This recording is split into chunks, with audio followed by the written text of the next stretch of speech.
Uy, nasa loob eh. eto oh. Ikaw, pre, may kadate ka na ba? Bambi, pwede ba tayo mag-usap? Oo naman. Hindi pwede. Hindi pwede. Belinda, mag-uusap na kami. Pwede mag-sorry? Hindi! Hindi pwede, Josh. Tara na, Bambi. Di ba pinapaiwas ka ni Mami dito kay Josh? Sumusunod lang ako. Baka mamaya, pati ako, mapagalitan ko dahil sa inyo lang. Excuse me po. Dito na, Bambi. Ayan ka naman. Mas kaya, hindi ka diretso na. Bye-bye.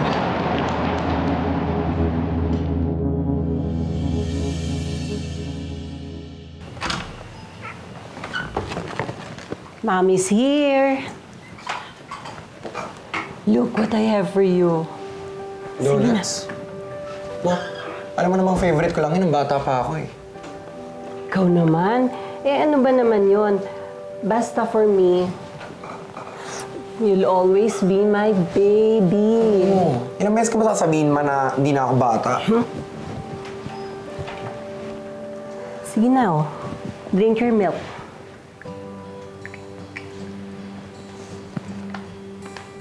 Ano to? Oh, JS Prom na? Wow, tama-tama. I have a date for you. Sino naman yun, Ma? Si Heidi. You know, nakita ko sila kanina ng mom niya. They're on vacation here. Si Heidi. Si Heidi? Ma, ano bang mortal na enemy ko yun?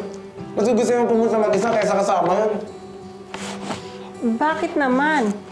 I think she's okay now. She looks nice and pleasant. At saka sa tingin ko, nakalimutan na niya yung mga away niyo noon. Ma, hindi ko makakalimutan yung mukha nun, itsura nun. Ikaw naman, tandaan mo, ikaw ang namubuli kay Heidi noon. At saka, alam mo ba, ibang-iba na siya ngayon. Ma, hindi ko makakalimutan yung itsura nun. Sus, kung ano sama na ugali na, yun din sama ng itsura niya. I guess that's up to you to find out. Basta, I promised her mom that you will bring her around while she's here, okay? What? Oo. Alam mo ba, Nak, nung JS prom namin ng tatay mo, kami ang nanalo ng gabing yun ng prom king and queen. Wow! So, ibig sabihin po nun, Mami, high school pa lang kayo na ni Tatay? Hindi naman. Nanliligaw pa lang siya nun sa akin. Eh? Ba't hindi niyo po siya kasama umuwi? Nasaan po siya? Umuwi mo na siyang Cagayan. But don't worry, babalik din kaagad ng tatay mo. Alam mo kung bakit? Siyempre gusto niyo makasama kayong dalawang magkapatid, di ba? Lalong-lalo ka na. Kailan tagal niyo nagkahiwalay.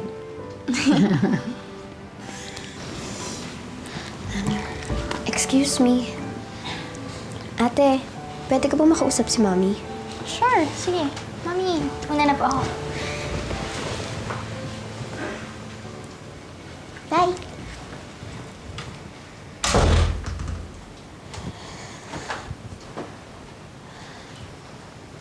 Ma, galit ka pa rin ba?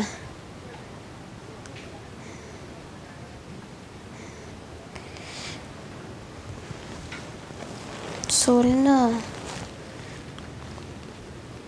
Ma.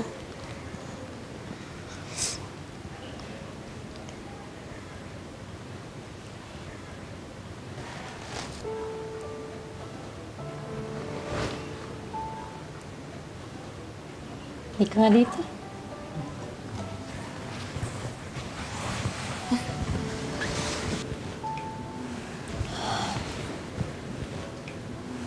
Hindi naman kasi tama yung ginawa mo eh.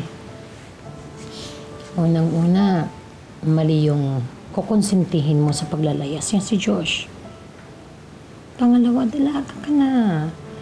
Ba, hindi magandang tingnan sa isang dalaga na nagdadala ka ng lalaki sa loob ng kwarto mo o sa treehouse man.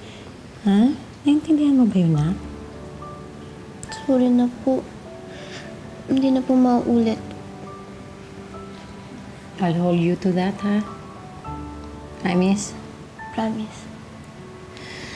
Pero nak, sorry to say dahil wala na akong tiwala sa kaibigan mo.